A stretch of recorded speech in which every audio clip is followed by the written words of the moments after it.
All right, ladies and gentlemen, another video on YieldMax is trash. Came across this, ladies and gentlemen, video, and this question, this interview asked is really good, ladies and gentlemen. Why don't these fund managers own their own ETFs? Let's find out, ladies and gentlemen, in this video. Let's go to it. Let's listen.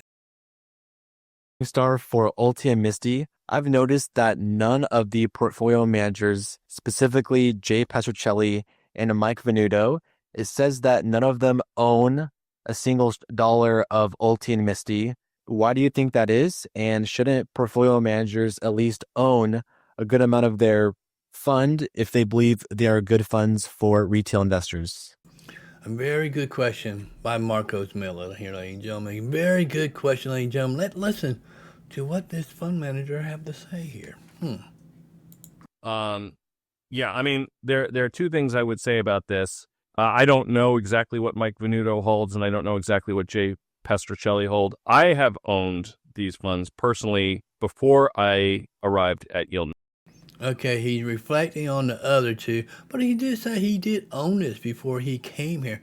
How much money, how much capital is he really losing in his own portfolio, or does he really own it, ladies and gentlemen? He's just saying he owned it, because he's not going to show us no proof at all. Let's go to it. Max. So I'll just speak to that point. Once you're working for a registered investment advisor, though, there are restrictions as to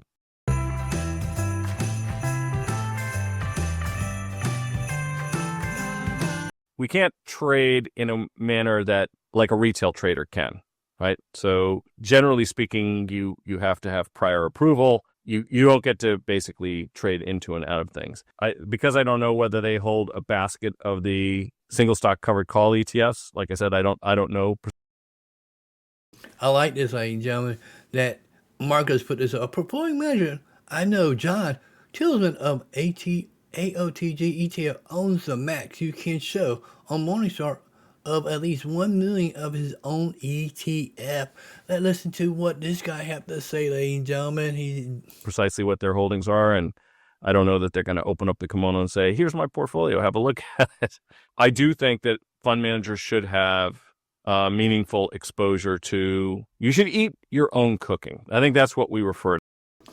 You should eat your own cooking, but they're not here at YieldMax because they know their funds are trash, ladies and gentlemen. Trash funds, ladies and gentlemen, that you lose capital on, ladies and gentlemen, but they give you your money back to you. Part of that as. This is something I have always adhered to myself. Two reasons why I think it's important to do it. The first is that we should care just as heavily and be just as vested if we weren't vested enough in it already, because after all, this is what we do for a living. So if the fees drop, if the assets drop, they are very closely tied together. So it is. But you notice that their AUMs on some of these funds are dropping big time, ladies and gentlemen. They are dropping because people are starting to find out that YieldMax is trash, ladies and gentlemen. And they're getting out, taking losses, ladies and gentlemen, find out they have made losses. But they're going to say, well, return to capital. Return to capital. Oh, well, ROI. That's all a myth in these funds, ladies and gentlemen. All a myth. Entirely possible that some investors would say, well, that's not advisable because now you're basically in what we call the Texas hedge. In other words, if things don't go well, you've lost your income and you've lost your assets both.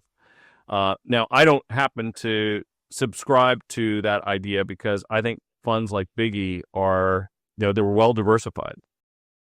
Well, you're going back to Biggie, ladies and gentlemen, compared to these first funds that came out from YieldMax, ladies and gentlemen. You always like to go back to Biggie because it does not nab a road because they don't pay out as much as the other ones do, ladies and gentlemen. Your single stock, your Alti, your YMAX, your YMAG. That's all the truth, ladies and gentlemen. You keep going back to Biggie. Strategy, Misty, I could see why it would be a bad idea for any of the fund managers to have big holdings of the single stock covered call ETFs because we don't want them to be distracted.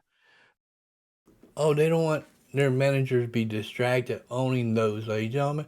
No, but really, he's not telling you that they don't lose their own money in these funds because they're making a ton of money off of you, ladies and gentlemen, for you investing in them. by the behavior of a single underlying stock. Now, I think they should own the diversified ones. I don't know whether that's true for YMAG or YMAX. It is also possible, by the way, that they can have exposure to these outside of the funds themselves because they are invested in the strategy, in sort of in a sidecar kind of a manner. And so I don't know that in a sidecar of a matter, ladies and gentlemen. What is this guy trying to say here? A sidecar. that would show up on the disclosures, because effectively what's going to happen is kind of tax inefficient. You end up paying fees to yourself to run the same strategy, right? So in other words, if I'm running Ulti strategy in my own portfolio, but I buy it in Ulti, then essentially I'm paying fees to myself only to get Paying fees to your own self, ladies and gentlemen. That's all he's trying to deflect to, ladies and gentlemen. Deflect. taxed on what comes back out the other side. It's a little bit unique in the case of ETFs for this reason. So in the hedge fund world, when I was in the hedge fund world, we were invested in the... All right, ladies and gentlemen, he's going to go on there. Squander, you want to watch the rest of the video, put a link in the description. Hope you enjoyed this video, ladies and gentlemen. YieldMax is trash. See you on the next one. Peace out.